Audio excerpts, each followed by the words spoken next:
Kia ora te iwi haere ake nei I te karare, I te whanganui ātara I te rā nei, e whā ngā ratonga hauora Māori I tae ki te kōti, ki te wero I te karauna, o tira I te whakatau a tēnei kāwanatanga kia whakakorengia atu a te aka whaiora. Koe nei te rā tuatahi o te wiki kākahu o Aotearoa mo te tau 2025. I tēnei tau ka mahitahi te rōpū Kāhui Collective, he rōpū o ngā kai hoa hoa kākahu e ono. Autaia tonu tā te kapa mamaku whakarewa I tā rātau mahi, e wawawake nei rātau I tā ngā kapa o te ao wero I tā rātau pupuri tonu I te ipu whutupōro o te ao.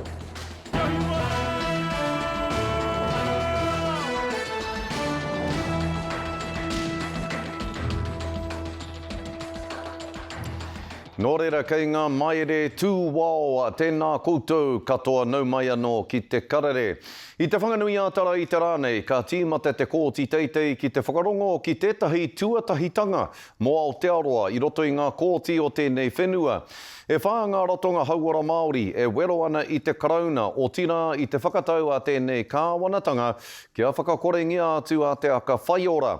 Hei tā rātau, ko takahia te tiriti o Waitangi, ko takahia hoki ngā tika tāngata, kai a te o Kiwa McLean ngā whakamārama. E harai te mea e pātoto moana e nei mātanga hauora Māori I te tatau o te kōti matua. Engari he kōkiri ngā whakamua hei whakahau I te ture. Well, this is a big day for Māori and Te Tiriti. Ko te whakatau a te karauna kia turakina te aka whaiora kei mua I te kōti, me te huhua no atu o ngā tāmitanga ki te tiriti o Waitangi me ngā mōtika tangata a te Māori. It's absolutely urgent. I mean, we're dying of preventable diseases every single day. We're dying of things that can be easily dealt with early. Hei tā ngā kaitono ka hore ngā Māori I a tako rerotia, a kaore hoki he mahere hei whakapai I ngā hetanga. Wai hoki ko Māori tonu kei raro e putu ana I te rāngai hauora o Aotearoa. For a long time, Māori have been fighting for the rights and interests of Te Tiriti to be implemented. This is one of the strongest expressions of rangatiratanga that we're seeing across the health system. Ko Māori hoki kei te kōtihi o ngā tatauranga ma te pukupuku ki ngā pū kahukahu, ko ia tonu te papa ki ngā mate e tae ana te whakatika, me te aha ko te kaikiritanga, te pūtakenga. This was meant to be a country that was meant to work together for the betterment of everyone. And yet here they are, yet again, deciding without us to do things the way that they want to do it, that benefits themselves. He tuatahitanga tēnei kia riro mā te kōti e nei tāmitanga a hauora e whakatau ki te āminetia te kēhi, a kene pēa koe nei te tauira ka whāia. Amuria kene. Te Tiriti has had a long history of jurisprudence in our country. So it is very, very important that today that the courts see it in that light. The Crown has an obligation to meet the principles of Te Tiriti above policy settings, above the politics of the day.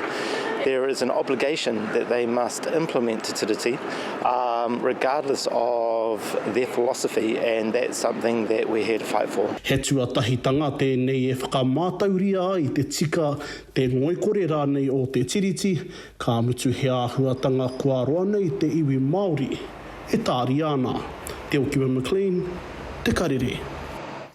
Ko tīmata te wā pōti ki te pōtitanga motuhake mo te tūru o Tāmaki Makaurau. I te taitai atu etahi o ngā kai pōti o te rohe ki ngā wāhi pōti I te rā tonu nei ki te tuku I warātou pōti. Tokorimarawa ngā kaitono, ko ngā matua ko te wahine no te pāti Māori o Orini Kaipara, me tā reipa kaitono me pēni henare. Hei te pō te hātarei a te ruawiki ka kati te wā pōti. Nā, ko ia tētahi o ngā maunga pui kori rawa o te ao. Ka tahi tonu nei, ka hū anō me te toto pui e rere ana ki te rangi e toru tekau mita te teitei. Mai rāno i te tīhema, kua toru tekau mātahi ngā hūtanga ake o te maunga o Kilauea. Hei tā ngā kaitiaki i te pāka, kei reira nei ia e tū ana. Ahakoa ko tahi kilomita tō tawhiti i te maunga, ka rongo tonu koe i te wera. Ko te mea waimari e ke e kare mā kaore te toto puia i rere ki waho atu i te rua, nā reira kaore he kāinga i raru. Hoki mai ki Aotearoa, koe nei te rā tuatahi o te wiki kākahu o Aotearoa mo te tau 2025. I tēnei tau nei ka mahitahi te rōpū kāhui Collective, he rōpū o ngā kai hoa kākahu e ono. Ka whakakite ngātahi atu rātau i o rātau kākahu o tina i runga i te mātā pono o te kotahitanga ki runga tonu i te Atamira. I toro atua mārena mane ki te whare o Kiri Nathan, ara ki te ahuru mō wai i rua pōtaka. I reira te Kāhui Collective e whakarite ana mo te wiki nui kei mua i te aroaro. I whakatūria te Kāhui Collective i te tau 2017 e Kiri Nathan. E kaupaparongo mai whiti hei āhuru mōwai mo ngā kai hoa pueru take ake nei. What's different for me this time around is that I'm doing a group show with the Kāhui Collective, and I've done group shows before for Fashion Week, but this is a whole lot more different because we are more of a whānau, and this is just, I suppose, one element of the mahi that we do under the Kāhui Collective. Ko te kai hoa pueru hou o Kāhui Collective ki kahuria i tēnei tau, ko Catherine Inda no Kaitahu. I'm showcasing the Heritage Collection, and it is an exploration of my whakapapa, where my whānau come from and sort of the journey to me. Yeah. Me tētahi kai hoa pueru take no roto mai I whiti, ko te mesia tui the mea. When they approached me for this, I was beyond, it was emotional because Fiji's just growing in this industry, and to be invited to sit on the Kāhui Collective and on the board, and then to be invited to showcase alongside designers, Maori designers, it doesn't just benefit me, but it benefits the whole nation. Ko te kaupapa matua I tēnei tau o te rōpū nei, ko te kotahitanga. The one thing that I've noticed when it comes to Te Ao Māori is when we're together, we're stronger. And when we have moments when we come together, it's those moments of fun, it's those moments of laughter and memories and good times. And even though we're going through the good fight, we come together, we have a good time as well. Kei ia kai hoa pueru anō hoki, tō rātou nā ake tāera mo te Atamira. In essence, it's about the many different ways wahine move through the world. We're fierce yet tender, we're passionate yet nurturing. You know, we hold almost like this light and dark, and that's all encompassing under us as wahine. For this year's runway, you're going to feel a little bit of a clubbing vibe. It's very party on the runway. My main thing for this is just that our wahine are seen in all of their shapes and sizes and celebrated on the runway. And to be here to represent my people, the Melanesian people, the Itauke people of Fiji, it's an honour. Ka tū te whakāturanga pueru a Kāhui Collective, hei tēnei wenerei, toru karaka ki Shed 10, ka maki makaurau. He oi, haere ki te pai tuku a New Zealand Fashion Week, ki reira koutou hoko ai I o koutou tikiti. Mārena mane, te karere. Ka tie tiwi, hei muri ake I ngā whakatairanga autaia tonu, tā te kapa mamaku whakarewa ake I tā rātou mahi. E wawawa ake nei rātou I tā ngā kapa o te ao wero, I tā rātou pupuri tonu I tīpu, whutupōro o te ao, mo te roa ngā atu tēnā kia mau tonu mai.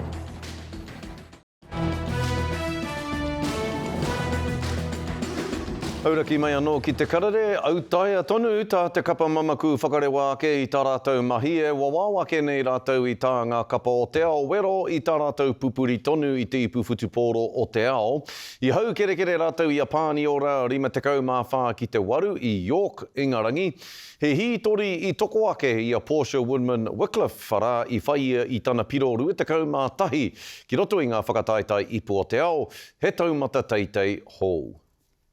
Not held, Layla Say looking for the opening try. Whakaruke kona taira a te kapa mamaku, a ko te kai tākoro hou a Georgia Miller.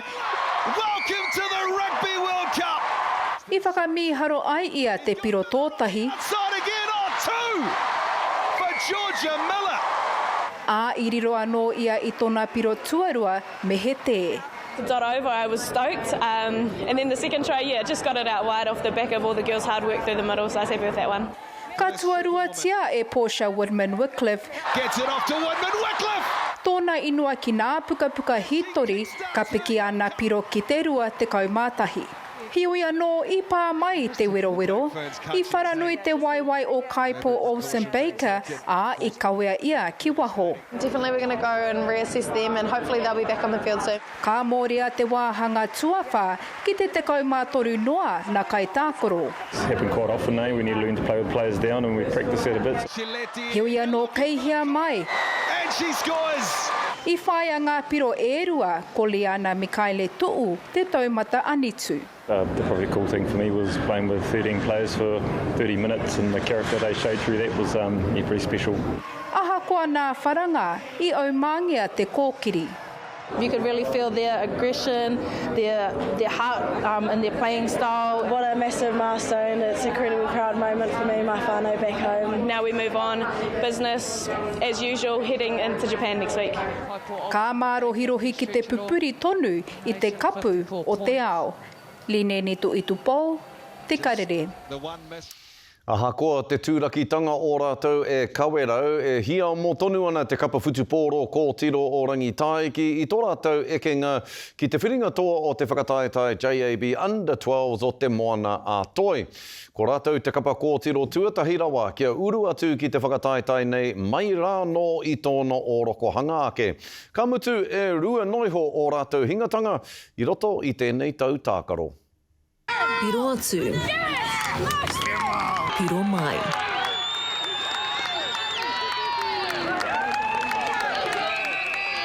He kapa tama e āpiti tū ana ki te kapa kōhine. Yeah, stoked of what the girls have put together this year. Yeah, a whole ahua for the season was just to build the connections and give our girls the opportunity to play rugby in a neutral environment, and they gave it a crack, and today I was stoked that they pushed all the way to the end. So as a coach, that's all that we can ask for.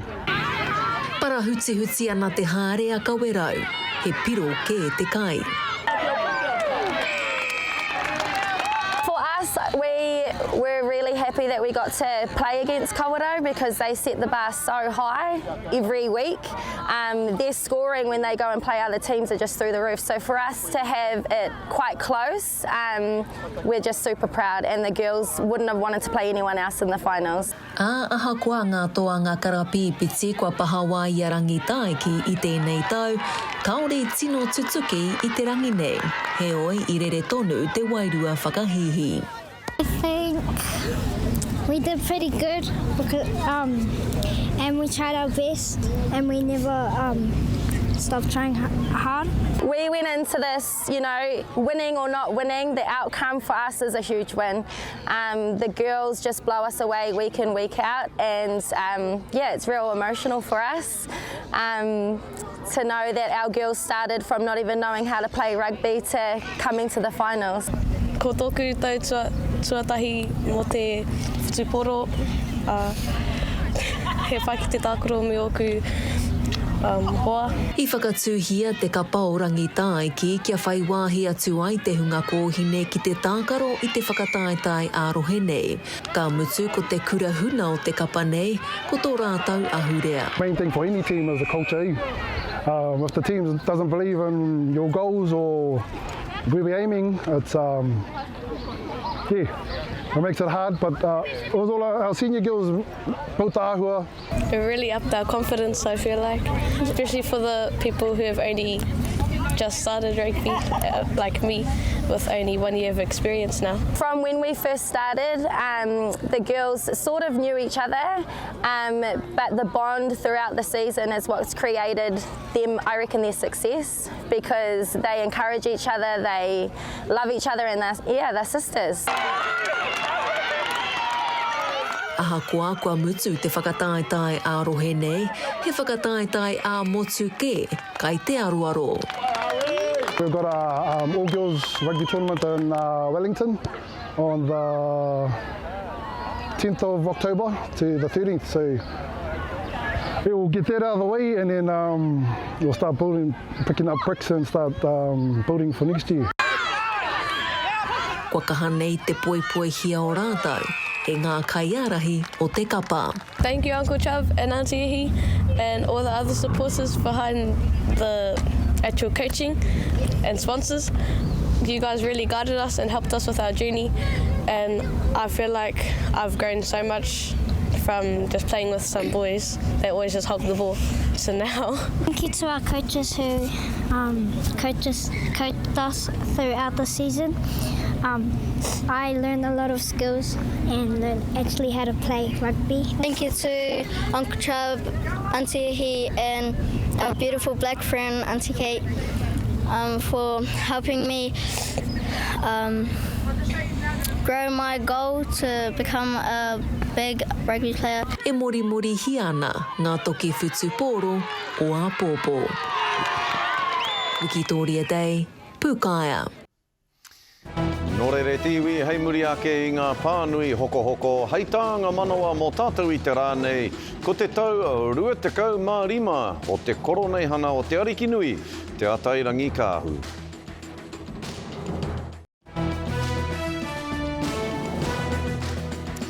E tiwi, hei tānga manawa mō tātou I te rānei, ko te tau 25 o te koronei hana o te ariki nui, te atairangi kāhu, I reira ngā rangatira o te ao tōranga pū o te iwi Māori me ngā hapori.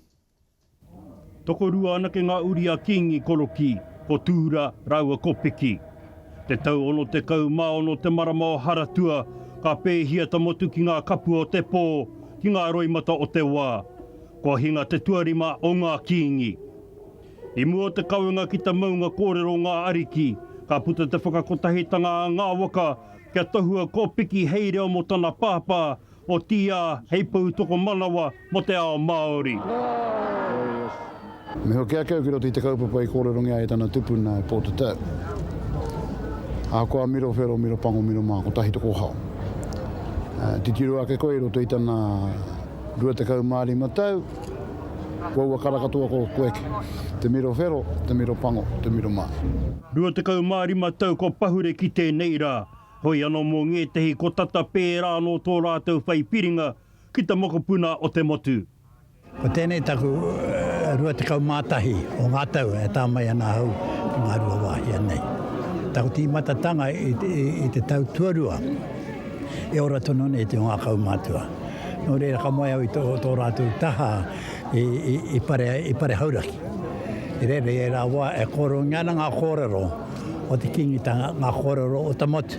Ngā kōrero e pāna kia ngai tātou. Kei te nui atu te whakaro te rangatahi. Ko eno ko tā te rangatahi e pātai ana. Hea hanga huatanga o te kingitanga kia mō hui rātou. Kia mō hui rātou. E kone ngā ue tanga te rangatahi. Kei te rapu haere te rangatahi ngā huatanga katoa o ngā I tātou Māori. E hare I te mea ko te kingitanga mai. Ko kia ke ki roto I o rātou waka ake, kei te pērātahi te kalaka. Engari mō e tehi atu, hoki ra wātu o rātou whakaaro ki ta wā o kiingi koroki. Ka matunga o koriki kua te te o ngā tangata hari.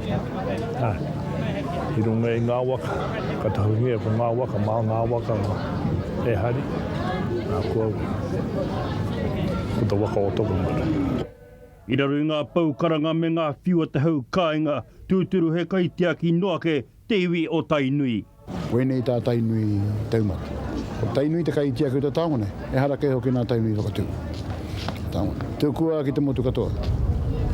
Tā tū ai te kōrero, me hoki tāwa ki roto te moana o taupō. Nā te heu I whiu te kaupapa ki runga ki te tupuna o tō tātou ariki, kia pōta tau. Aha koana ngā kōrero taua kaumatu I te oa. Ka ria I tino hia ki te taone. Tuatahi ko nana kōrero, kua tō te rā kia ha. Ko waru te kaumārima ke ana tau.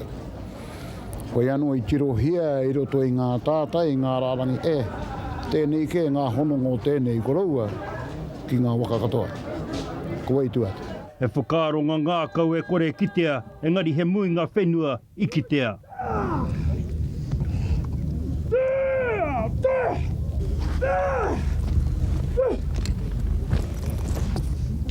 Neke atu te tekau mano te mātatoru I tatū mai.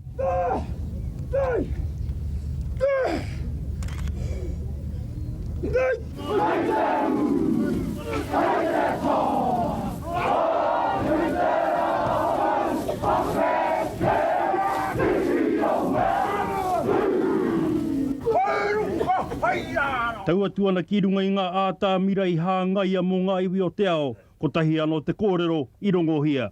E taku kuini, e te kuini o ngā Māori, whakawhiti atu ki ngā maute.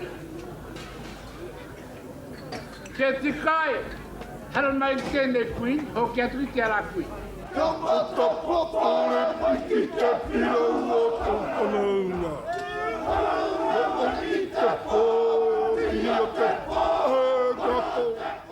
Hoi anō, ko tāku tua kei tēnei wā e whakakati ngā kōrero kia wā te ai, te ariki ana ki te mihia kia kōtau. Engari mo te ariki tapairu mehe he whakaaro anō ngāna mo te reo karanga o Tanara, kore rawa ana a wanga. Kia tātou te hunga ora, I kaha nei koutou, ki te whai mai I te reo karanga o te rā. Hei whakamaharatanga ki te taonga e pīkau tia nei, ka nui ngā whakamihi, whakawhetai, whakamoimiti. Puri ake ana ki ngā tohu o te rā he tika e kore tere ware tia ngā mahi I tō pū tia ki te whakatinanatanga I tēnei rā tino whakahirahira.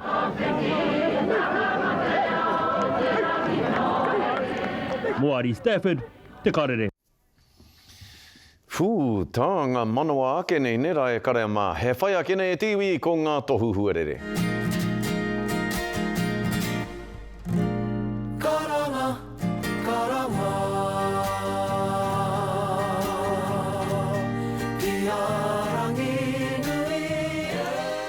Ka ti hā, koe nā tā te karere mō tēnei rā, e mihi ane kia koutou, tūrou, parea tūrou, Hawaii ki.